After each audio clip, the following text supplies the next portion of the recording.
بسم الله الرحمن الرحيم. باب من صلى وقدامه تنور أو نار أو شيء مما يعبد فأراد به وجه الله عز وجل. وقال الزهري أخبرني أنس بن مالك قال قال النبي صلى الله عليه وسلم ورزت علي النار. دیکھیے کوئی آدمی ایسی جگہ نماز پڑھے جہاں مورتیاں ہوں، ایسی چیزیں ہوں جن کو لوگ پوجتے ہیں، پرستش کرتے ہیں، تو نماز ہو جائے گی یا نماز نہیں؟ اگر وہ چیز نمازی کے بالکل سامنے میں سجدہ کرتی ہے، ایسی صورت میں وہاں نماز پڑھنا درست ہے۔ اور اگر وہ اس کے دائیں بائیں ہیں، پیچھے ہیں یا بالکل اوپر ہیں، اس کی محاذات میں نہیں ہے، تو ایسے کمرے میں اور ایسی جگہ نماز پڑھنے سے نماز ادا تو ہو جائے گی، لیکن ایسی جگہ بھی نماز پڑھنا مقبول ہے۔ ہاں، ہندوؤں کا مندر ہو، عیسائیوں کا گرجا ہو، یہودیوں کا عبادت خانہ ہو، جیسے ہمارے یہاں مسجد کے دو حصے ہوتے ہیں، ایک مسجد شرعی، ایک مسجد عرفی۔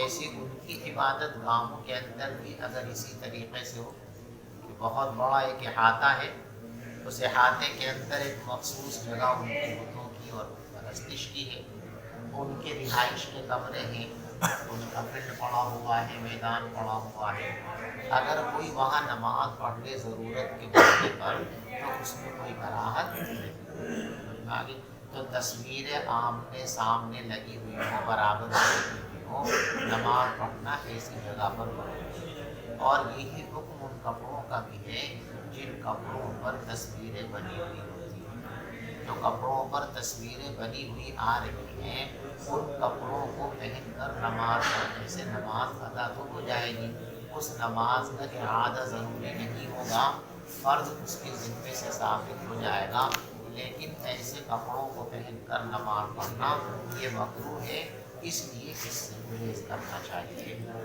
من صلی وقدامہ تنور، جو آدمی اس حال میں نماز پڑھے کہ اس کے سامنے تندور ہو، دیکھو عربی میں تندور کہتے ہیں، اردو میں اس کو تندور کہتے ہیں، جس کو آپ سب جانتے ہو۔ او نار، یا آگ جل رہی ہو، او شیء مما یعبد، یا کوئی بھی ایسی چیز ہو جس کی پوجا کی جاتی ہو، فاراد به وجہ اللہ، لیکن اس کی توجہ اللہ کی طرف ہے، ان چیزوں کی طرف نہیں ہے، تو اس کی نماز درست ہو جائے گی۔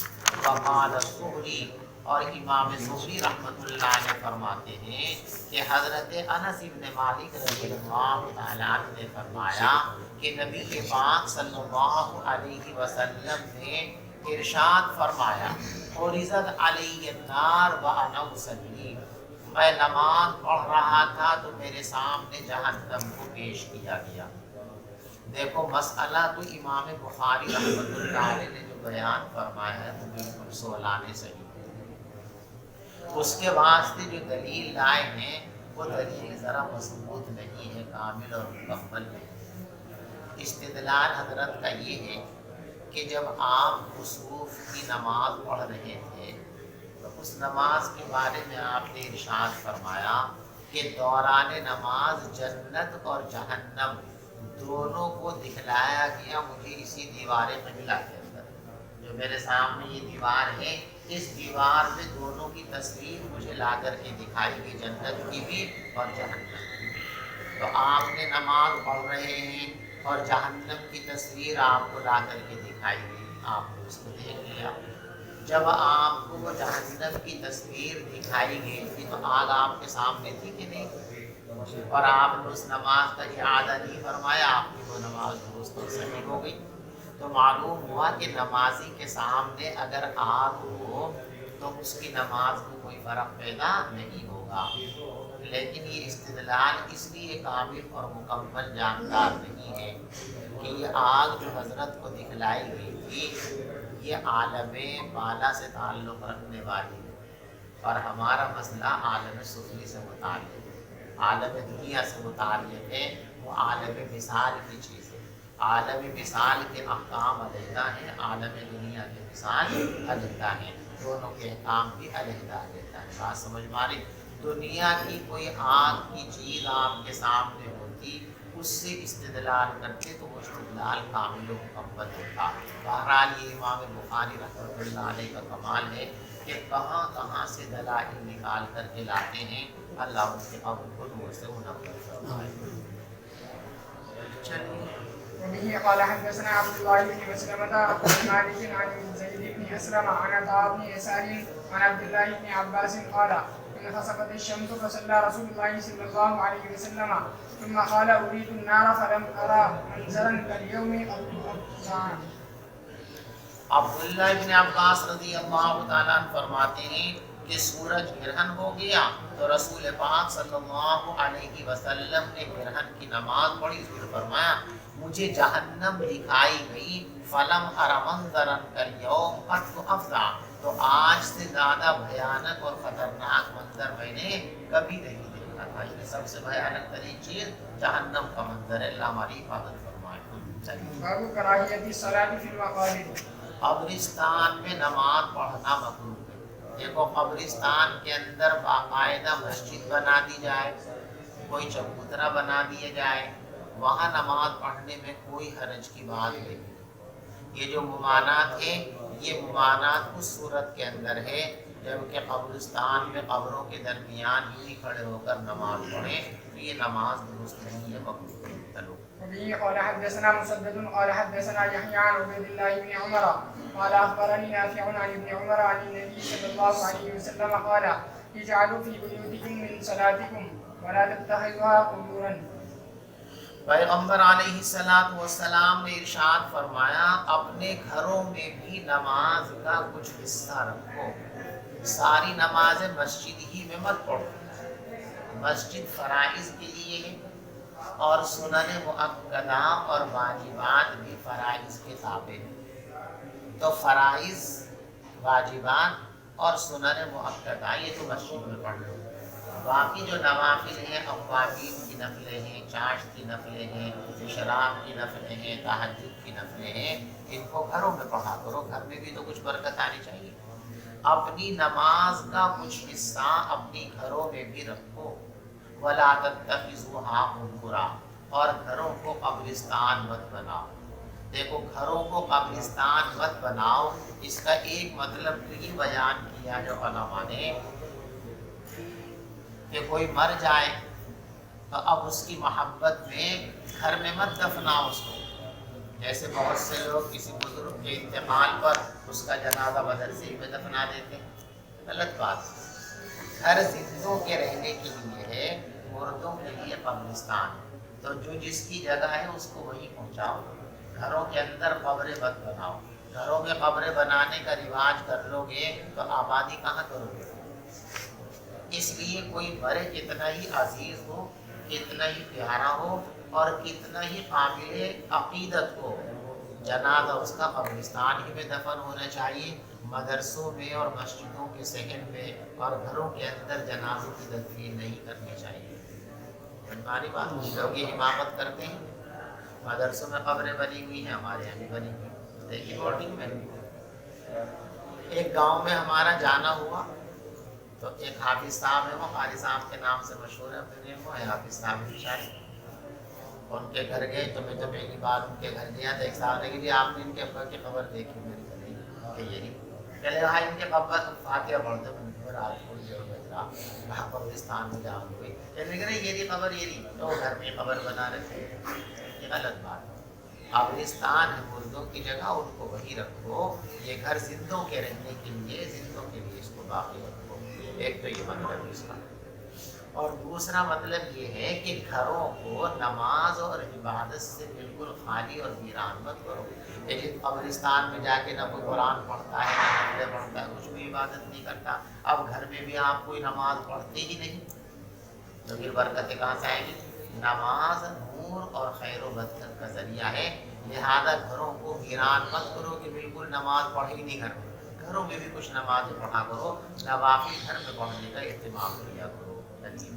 باب الصلاة في مواضع الخسف والعذاب۔ ويذكر أن عليا رضي الله جہاں عنه زمین دھسی ہے یا جہاں کسی قوم پر عذاب نازل ہوا ہے ایسی جگہوں پر نماز پڑھنا بھی ممنوع ہے۔ بہت ساری جگہوں پر بہت سی قوموں پہ عذاب نازل ہوا ہے اور عذاب کے اثرات ویرانے کی شکل میں آج بھی وہاں پر موجود ہیں، تو ایسے علاقوں میں بھی نماز نہ پڑھیں، ان سے ہٹ کر کے نماز پڑھیں، کیونکہ وہ عذاب کی جگہ ہے اور نماز سراپا رحمت ہے، دونوں کے اندر بہت ہے تناسب نہیں ہے۔ خسف کی جگہ اور عام عذاب کی جگہ پر نماز پڑھنے کا بیان۔ وَيُذْكَرُ أَنَّ عَلِيًّا رَضِيَ اللَّهُ عَنْهُ كَرِهَ الصَّلَاةَ بِخَسْفٍ، اور روایتوں میں مذکور ہے کہ حضرت علی رضی اللہ تعالی عنہ نے پسند نہیں کیا تھا خسف کی جگہ نماز پڑھنے کو بابل میں۔ دیکھو بابل یہ ایک جگہ کا نام، اردو میں بابل کہتے ہیں اور عربی میں با کے کسرے کے ساتھ بابل کہتے ہیں۔ وما انزل علی الملکین ببابل، تو عربی میں با کے کسرے کے ساتھ استعمال ہوتا ہے، اردو میں با کے ضمے کے ساتھ استعمال ہوتا ہے۔ بابل میں جہاں عذاب نازل ہوا تھا، زمین دھس گئی تھی، وہاں حضرت علی رضی اللہ تعالیٰ نماز نہیں پڑھا کرتے تھے۔ ایک مرتبہ سفر میں وہاں سے گزرنا ہوا، نماز کا وقت یعنی پڑھ کے آگے چل کر وبه قال حدثنا إسماعيل بن عبد الله قال حدثني مالك عن عبد الله بن دينار عن عبد الله بن عمر أن رسول الله صلى الله عليه وسلم قال لا تدخلوا على هؤلاء المعذبين إلا أن تكونوا باكين فإن لم تكونوا باكين فلا تدخلوا عليهم لا يصيبكم ما أصابهم۔ پیغمبر علیہ السلام نے ارشاد فرمایا کہ ان معذب لوگوں پر داخل نہ ہوا کرو، یعنی جس علاقے میں کسی قوم پر عذاب نازل ہو چکا اس علاقے میں مت جایا کرو، اور اگر کسی وجہ سے وہاں سے گزرنا بھی ہو تو روتے ہوئے گزرو اللہ کے ڈر میں۔ رونا نہیں بھی آ رہا ہے تو رونے کا منہ بنا کر کے نکلو، فرضی رونا رو لو، لیکن جو ہے بالکل بے باک ہو کر کے مت نکلو۔ چنانچہ پیغمبر علیہ السلام ایک مرتبہ اس علاقے سے گزرے تھے جہاں قوم سمود پر عذاب نازل ہوا تھا، تو آپ نے اس طریقے سے رومال ڈالا، ایسے گردن جھکا کر اور تیزی سے اپنی اونٹنی کو دوڑا کر اس علاقے کو پار کر دیا تھا۔ سمجھ میں آئی؟ اس لیے کہ جب کسی قوم پر عذاب نازل ہوتا ہے تو وہ عذاب تو وقتی ہوتا ہے، موقوف ہو جاتا ہے، لیکن عذاب کے اثرات عرصے دراز تک باقی رہتے ہیں، اثرات اس کے ختم نہیں ہوتے۔ جیسے مثال کے طور پر طاعون، اللہ سب کی حفاظت فرمائے۔ طاعون کی بیماری ابتداءً دنیا میں بنی اسرائیل پر عذاب کے طور پر بھیجی گئی۔ اب ان پر طاعون آیا، چلا گیا، لیکن آج بھی اس کا کہیں نہ کہیں اثر کبھی بھی ظاہر ہو جاتا ہے، کبھی بھی لوگوں میں بیماری پھیل جاتی ہے۔ اللہ حفاظت فرمائے۔ ابھی تقریباً 20-25 سال پہلے ہمارے ہندوستان میں بھی کچھ اثرات آ گئے تو پوری دنیا کے اندر آ گئے۔ تو عذاب مکمل طور پر اپنے جمی اثرات کے ساتھ ختم نہیں ہوتا۔ تو اس علاقے میں آپ جاؤ گے، ہو سکتا ہے کہ اس عذاب کے کچھ ہلکے پھلکے اثرات وہاں اب بھی باقی ہو اور وہ اثرات آپ پر اثر انداز ہو جائیں، اس لیے بہتر یہ ہے کہ وہاں جانے سے بچتے رہو۔ لا یصیبکم ما اصابہم، ایسا نہ ہو کہ وہ عذاب جو ان پر آیا تھا اس کا اثر آپ پر بھی آ جائے۔ باب الصلاة في البيعة وقال عمر رضي الله عنه إنا لا ندخل كنائسكم من أجل التماثيل لا ندخل كنائسكم من أجل التماثيل التي فيها الصور، غیر مسلم لوگوں کی عبادت خانے پر میں نے بھی آپ کو بتا دیا کہ اس بلڈنگ کے جو دیگر حصے ہیں جہاں پوجا استھل نہیں ہوتا وہاں نماز پڑھنے کی گنجائش ہے، جو پوجا استھل ہے وہاں پر نماز پڑھنے کی گنجائش نہیں ہے، اس سے غلط فہمی پیدا ہو سکتی ہے۔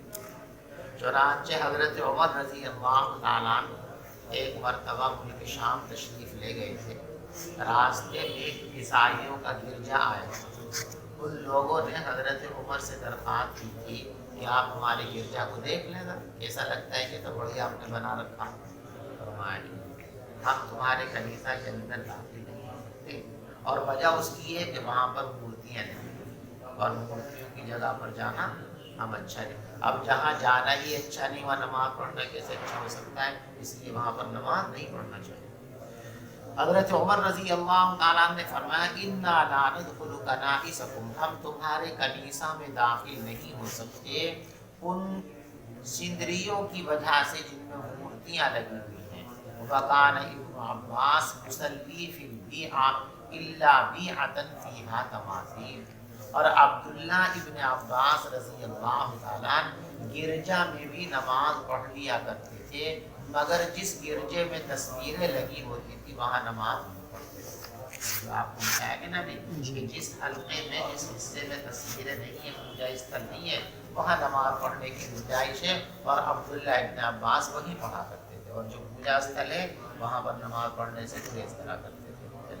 وبه قال حدثنا محمد بن سلام قال اخبرنا عبدة عن هشام بن عروة عن أبيه عن عائشة رضي الله عنها أن أم سلمة ذكرت في رسول الله صلى الله عليه وسلم كنيسة رأتها بأرض الحبشة يقال لها مارية، فذكرت له ما رأت فيها من السور، فقال رسول الله صلى الله عليه وسلم أولئك قوم إذا مات فيهم العبد الصالح أو الرجل الصالح بنوا على قبره مسجدا وصبروا فيه تلك الصور اولئك شرار الخلق عند الله۔ پچھلے صفحے پر روایت گزری ہے۔ باب وبه قال حدثنا ابو اليمان قال اخبرنا شعيب عن الزهري قال اخبرني عبد الله بن عتبة ان عائشة رضي الله عنها وعبد الله بن عباس قال لما نزل برسول الله صلى الله عليه وسلم طفيق يطرح خمیصة له على وجهه، رسول پاک صلی اللہ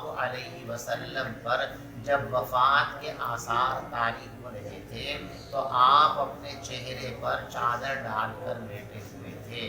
فَإِذَا اغْتَمَّ بِهَا كَشَفَهَا، جب اس کی وجہ سے گھٹن ہوتی تھی تو چہرہ کھول لیا کرتے تھے۔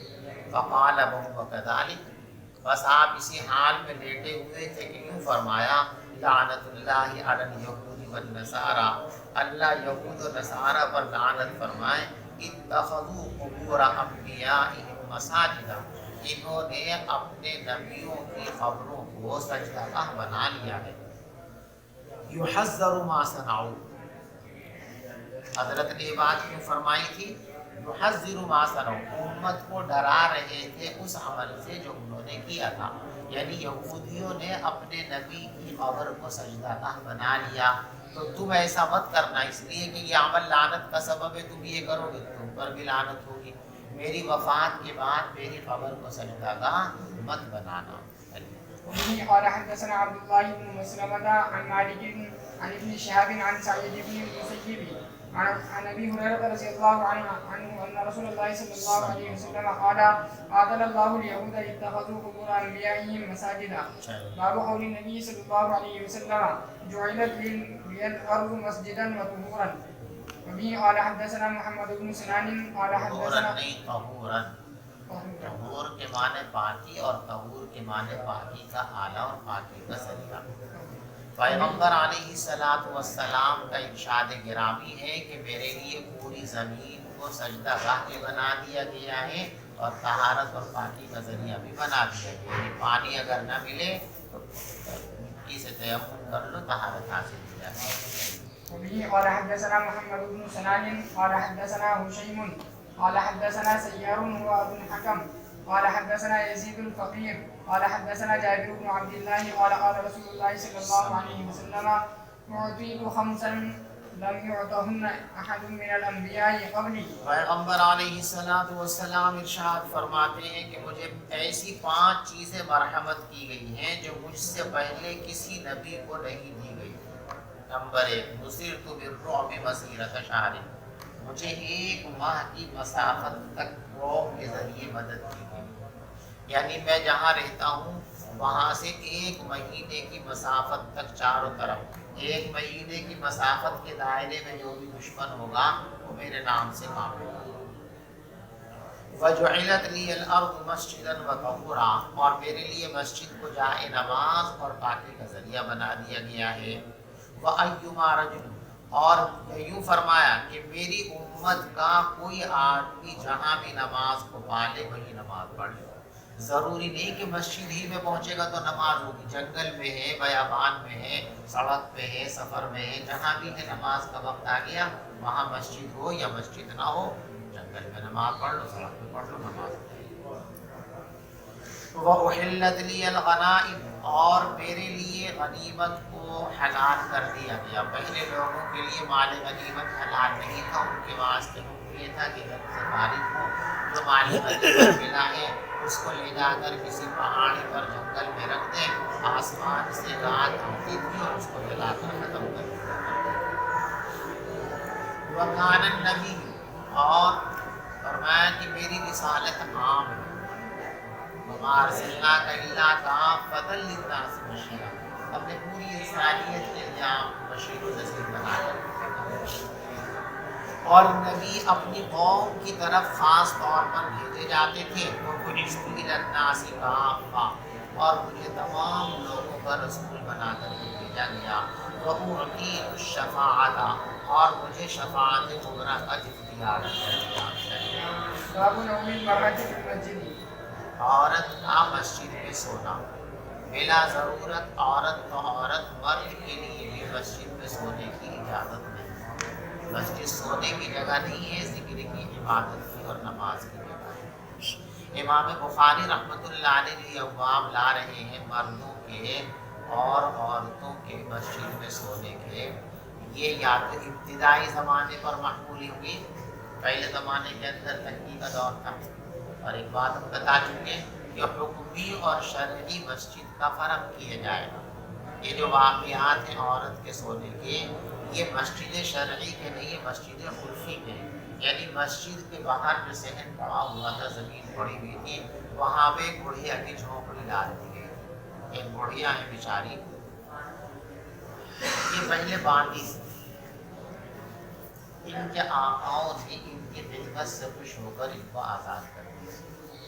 اور اس زمانے کے اندر رواج یہ تھا کہ جب کسی غلام کو آزاد کرتے تھے اس کے مالک، تو عموماً وہ غلام وہاں سے جاتا نہیں تھا، انہیں میں رہ رہا، ایک زمانہ ہو گیا تو چھوڑ کے کہاں جائے گا، نہیں دنیا بسائے گا، انہیں میں رہتا تھا اور انہیں کے گھر کا ایک فرد سمجھا جاتا تھا۔ تو ایک حبشن تھی، باندھی تھی، اس کے مالکوں نے آزاد کر دیا تو اسی گھر میں رہتی تھی، خدمت کرتی رہتی تھی، کھاتی رہتی۔ ان کی یہاں ایک لڑکے کی نئی شادی میں ایک عورت کو قلوباً سونے کا ہار بنا کر کے دیا گیا، اور وہ چمڑے کی لال پٹی پر اس کو پہنایا گیا۔ اب وہ گھر میں اس نے دلہن پہ اتار کے رکھ دی، سین میں ایک چیل آئی اور آ کر کے لے گئی اس نے، ہار کہاں گیا، ہار کہاں گیا، ہار کہاں گیا، بھی کہاں چلا گیا۔ تو اب کمزور پہ نظر گرتا ہے، گھر والوں میں سے کسی کو کہہ نہیں سکتے تو چور ہے، اب یہ بڑھیا چور ہے، اتنے چرایا ہوگا ہمشن میں، تلاشی ہوئی اس کی، تلاشی لینے لگے اور بھی یہاں تک کیا کہ اس کی شلوار توڑ دیے، اس کی شرمگاہ کے اندر ہاتھ ڈال کے دیکھا، لیکن یہاں تو چھپا کے اندر نہیں ہے۔ اب یہ ڈرامہ چل ہی رہا تھا، وہ چیل آئی اور دوبارہ اس کو پھینک کر کے چلی گئی۔ مل گیا، اس نے کہا لو جی تمہارا ہار بھیجا اور میں چلوں۔ اسی وقت وہاں سے چھوڑ کر کے جلدی کہاں جاؤں؟ اللہ جب کسی کو نوازنا چاہتے ہیں تو حالات بنا دیتے ہیں، لوگ اس کا مدینے کی طرف، یا مدینے آ گئی اسلام قبول کر لیا۔ اب مدینہ آ گئی، اسلام قبول کر لیا، تو رہے کہاں؟ یہاں اس کا کوئی گھر نہیں، در نہیں، خاندان نہیں، خاندان نہیں، کچھ بھی نہیں ہے۔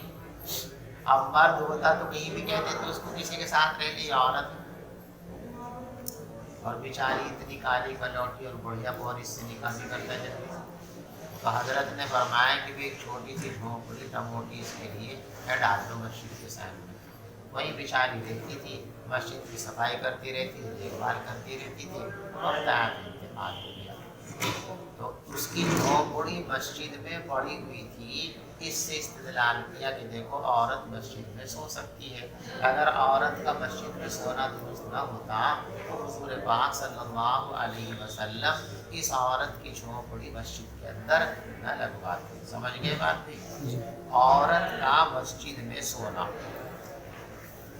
بڑی روایت قال حدثنا عبيد بن اسماعيل قال حدثنا ابو اسامه عن هشام عن ابي عن عائشه رضي الله عنها ان وليدة كانت سيدة لحي من العرب فاعتقوها فكانت معهم قالت فخرجت سيدة لهم عليها غشاء احمر من السيور قالت فوضعته. حضرت عائشہ فرماتی ہیں کہ ایک بچی جو عرب کے ایک قبیلے کی تھی اور انتہائی کالی، ایک باندی جو نہایت کالی تھی، ایک قبیلے میں تھی عرب کے، فآتقوها انہوں نے اس کو آزاد کر دیا، فکانت معهم اور وہ انہی کے ساتھ رہا کرتی تھی.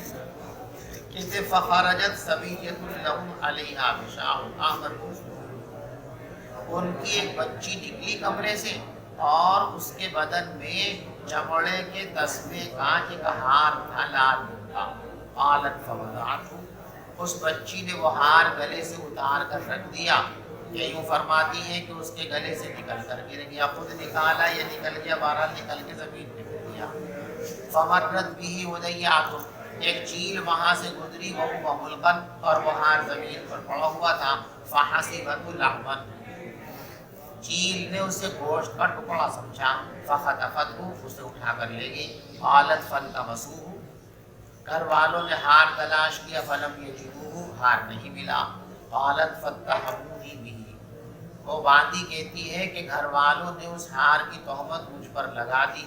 قالت فتفقوا يفتشوني، چنانچہ گھر والے میری تلاشی لینے لگے. حتى فتشوا قبلها، یہاں تک کہ انہوں نے میری شرمگاہ کی بھی تلاشی لی.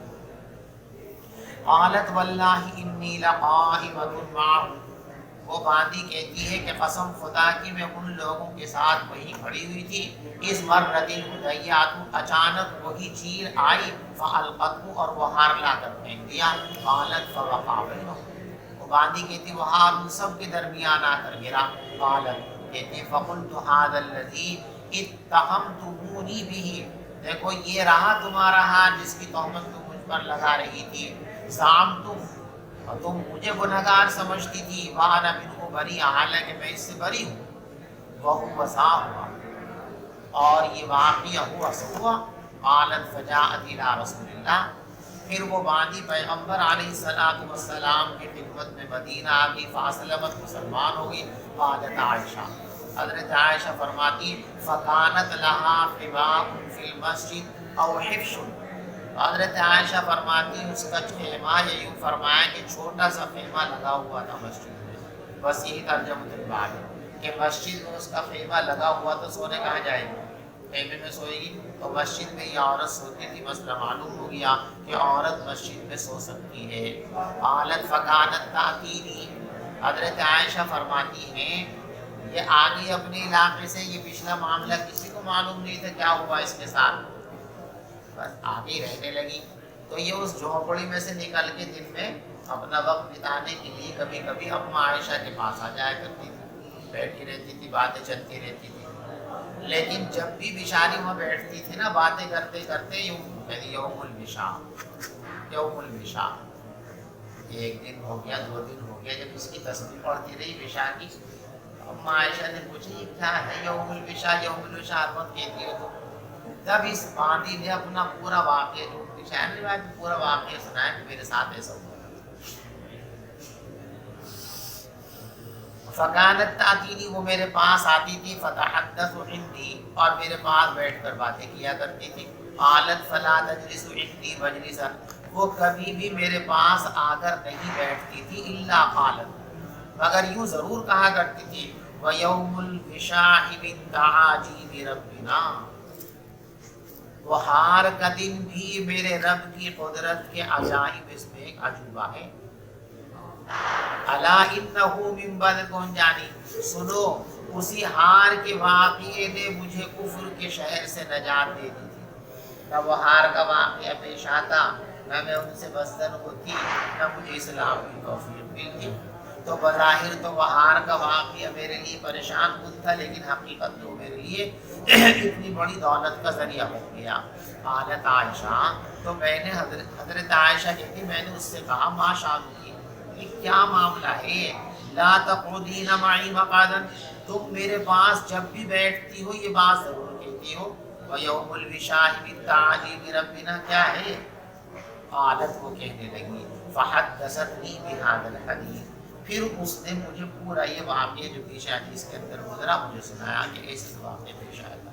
چلیے باب نوم الرجال فی المسجد، مردوں کا مسجد میں سونا، دیکھو بلا ضرورت مردوں کا مسجد میں سونا درست نہیں، مجبوری ہو کوئی ضرورت ہو تو اس کی گنجائش ایسا کیا جا سکتا ہے۔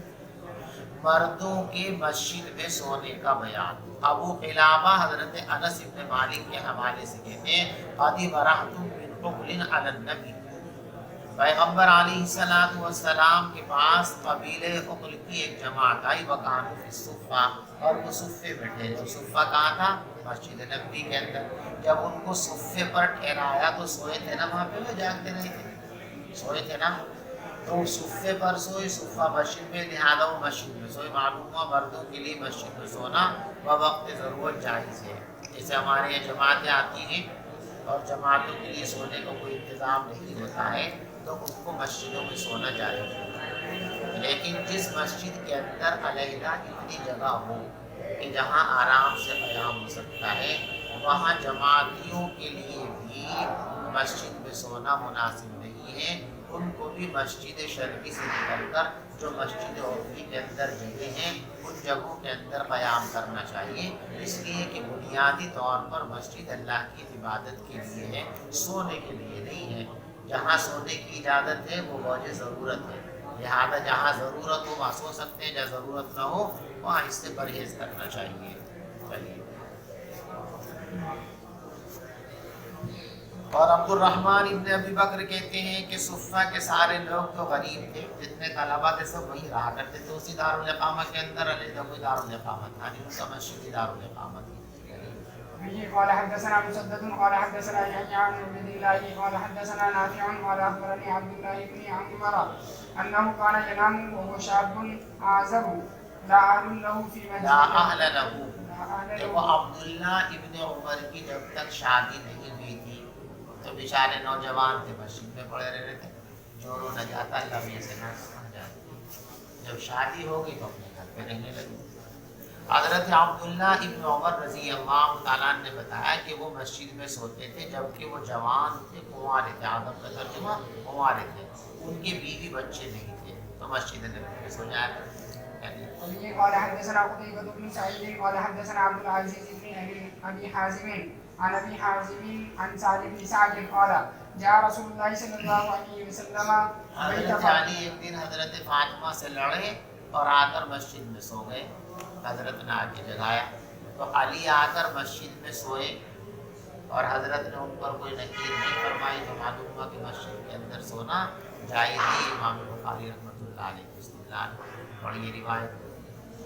وبه قال حدثنا قتيبة بن سعيد قال حدثنا عبد العزيز بن ابي حازم عن ابي حازم عن سعد بن سعد قال جاء رسول الله صلى الله عليه وسلم بيت فاطمة فلم يجد عليا في البيت فقال أين ابن عمك کی حضرت نبی پاک صلی اللہ علیہ وسلم حضرت فاطمہ کے مکان پر تشریف لائے، حضرت علی کو مکان پر نہیں پایا تو پوچھا تمہارے چچا کے بیٹے کہاں چلے گئے؟ قالت کان بینی و بینہ شیء، حضرت فاطمہ نے فرمایا کہ حضرت میرے اور ان کے درمیان کچھ بات ہو گئی تھی، فغاضبنی، وہ مجھ سے ناراض ہو گئے، فخرج، گھر سے نکل گئے، فلم یقن عندی، اور آج انہوں نے میرے پاس قیلولہ نہیں کیا۔ فقال رسول اللہ، تو پیغمبر علیہ السلام نے ایک شخص سے کہا انظر اینہ ہوا، ذرا ڈھونڈو بھئی علی کہاں ہے؟ فجا، وہ آدمی ڈھونڈ کر آیا، وہ کہا یا رسول اللہ ہوا فی المسجد راقد، وہ تو مسجد میں لیٹے ہوئے ہیں۔ فجاء رسول اللہ، پیغمبر علیہ السلام مسجد تشریف لائے، وہ ہوا مضطجع، اور علی لیٹے ہوئے تھے، قد سقط رداؤہ عن شقہ، اور ان کی چادر ان کے پہلو سے ہٹ گئی تھی، واصابہ التراب، اور پہلو پر پسلیوں پر مٹی لگ گئی تھی۔ فجعل رسول اللہ، پیغمبر علیہ السلام یمسح عنہ، مٹی ان کے بدن سے جھاڑ رہے تھے، وہ یقول، اور یوں فرما رہے تھے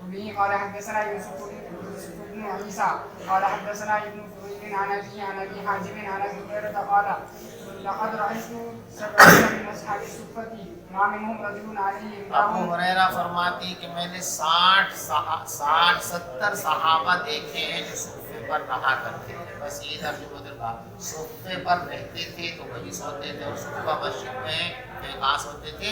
مسجد میں سوتے تھے۔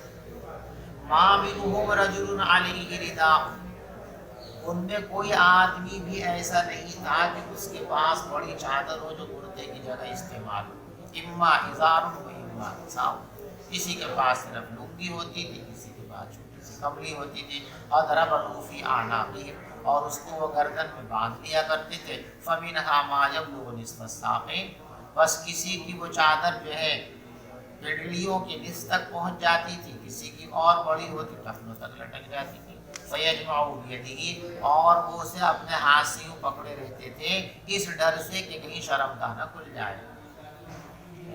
باب الصلاة اذا قدم من سفر وقال كعب بن مالك سفر سے واپسی پر نماز پڑھنا، دیکھو سفر سے واپسی پر نماز پڑھنا یہ مستحب ہے یا مستحب نہیں ہے، سنت ہے یا سنت نہیں۔ بعض لوگوں کی رائے یہ ہے کہ سفر کی سنتوں میں سے یہ ایک سنت ہے کہ جب آدمی سفر سے واپس آئے تو سیدھا اپنے گھر نہ جاوے، پہلے مسجد میں جاوے، 2 رکعت نماز پڑھے اور دعا سے فارغ ہو کر پھر اپنے گھر جائے۔ لیکن بعض علماء کا خیال یہ ہے کہ یہ سفر کی سنتوں میں سے کوئی سنت نہیں۔ حضرت نبی پاک صلی اللہ علیہ وسلم کا مسجد میں تشریف فرما ہونا اور نماز پڑھنا یہ ایک ضرورت کی وجہ سے تھا۔ حضرت سب کے مقتدی امیر المؤمنین ہیں، مسلمانوں کے بادشاہ، آپ مہینہ 10 دن 15 دن کے لیے سفر میں تشریف لے گئے تو بہت سارے ضروری امور ہوتے تھے اور بہت سارے لوگ آپ سے ملنے کے لیے مشتاق ہوتے تھے۔ اب آپ سیدھے گھر کے اندر چلے جائیں تو جو ضروری اطلاعات ہیں، ضروری باتیں ہیں جو لوگ واپسی پر آپ کو سنانا چاہتے ہیں، لوگوں کو اس کا موقع نہیں ملے گا، لوگوں کو زیارت کا موقع بھی نہیں ملے گا۔ اس لیے آپ ہمیشہ سفر سے واپسی پر پہلے مسجد میں تشریف فرما ہوتے تھے، پھر اس کے بعد اپنے حجروں میں تشریف لے جاتے تھے، اور جب مسجد میں آ گئے تو بھائی کیا کریں، جب آئے گئے تو مشتمل و نماز پڑھ لو، اس لیے نماز پڑھ لیا کرتے تھے۔ پاس تو سفر سے واپسی پر 2 رکعت نماز مسجد میں پڑھنا یہ سنت ہے یا نہیں؟ بعض لوگ اس کو سنت سمجھتے ہیں، اور بیچارے ہمارے جماعت والوں نے ہم سے زیادہ سنتوں کا اہتمام ہے، کہ جس کی خوبی ہو اس کو تسلیم کرنا چاہیے، اس سے سبق حاصل کرنا چاہیے۔ سنتوں کا اہتمام اتنا آج کل کے طلباء کے اندر، علماء کے اندر نہیں ہے جتنا جماعت والوں کے اندر ہے۔ اس سے سبق حاصل کرنا چاہیے اور ان کی وعلیکم السلام، ان کی اس خوبی کو اختیار کرنے کی کوشش کرنی چاہیے۔ بہرحال ان کے نزدیک یہ سفر کی سنت ہے، لیکن میرے استاد محترم کی رائے یہ ہے کہ سفر کی مستقل سنت ہے۔ جو شخص مقتدا ہو، پیشوا ہو، اور اس کے لیے ایسے حالات ہوں کہ لوگ منتظر ہیں، مثلا مدرسے کا محتمل ہے، عمرے کو گیا ہوا ہے، حج کو گیا ہوا ہے، لمبے سفر میں گیا ہوا ہے، تو اساتذہ اور طلباء بھی منتظر ہوتے ہیں گھر والوں کے ساتھ ساتھ۔ انہیں پتہ ہے کہ حضرت جی فلاں وقت تشریف لا رہے ہیں، بیچارے منتظر مدرسے میں انتظار کر رہے، آپ گھر میں چلے گئے تو ان کو مایوسی ہوگی۔ تو ایسے شخص کے لیے بہتر یہ ہے کہ وہ پہلے مسجد مدرسے میں جاوے اور ان لوگوں سے بات چیت کر لے، اور جب مسجد میں بیٹھ ہی گیا تو رکعت نماز بھی پڑھ لے، فائدہ ہو جائے گا۔ اور جو عام لوگ ہیں ان کے واسطے یہ سنت نہیں ہے، وہ آئیں سفر سے تو سیدھے اپنے گھر میں جاویں، اپنے ہجری کو مسجد میں کیا کرے گا؟ مسجد میں وہ مقتدیٰ سے ملنا ہے کہ لوگ غیر مقتدیٰ سے ملنے کے لیے کون آتا ہے؟ چلیے بات سمجھ میں آ گئی آپ کو؟ جی۔ اتنی ساری جگہ دیکھ کے بیٹھا ہوا اسے دیکھو مال بچا دیا. پڑھو. باب اذا دخل باب الصلاۃ اذا قدم من سفر، سفر سے واپسی پر نماز پڑھنے کا بیان. وقال كعب بن مالك كان النبي صلى الله عليه وسلم اذا قدم من سفر بدأ بالمسجد فصلى فيه. حضور جب سفر سے تشریف لاتے تھے تو سب سے پہلے مسجد میں آتے اور وہاں نماز پڑھا کرتے تھے.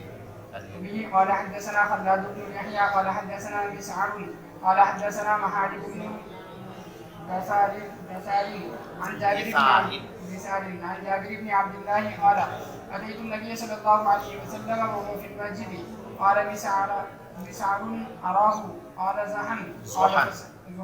حضرت جابر فرماتے ہیں کہ میں حضور پاک صلی اللہ علیہ وسلم کے پاس آیا اور آپ مسجد میں تھے.